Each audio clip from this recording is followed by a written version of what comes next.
Ever seen a website URL written in a photo or screenshot and wish you could just tap it instead of typing it out? On the Galaxy S25 Ultra, you actually can.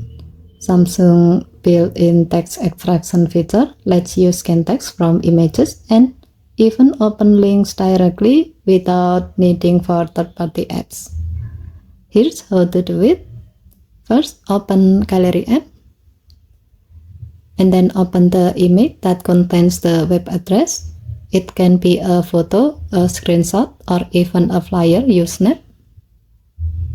Now tap the text extraction icon at the bottom of the screen. Your phone will instantly scan the text in the image. If there's a website URL in that text, it will appear as a clickable link. Just tap the link and then tap open, and it will launch in a new tab using the Samsung Internet app. Given to the function, this trick is incredibly handy when you see a URL in a product label, even poster or presentation slide, because you don't have to type anything, you just need to scan the text and tap the link. Okay, thank you for watching.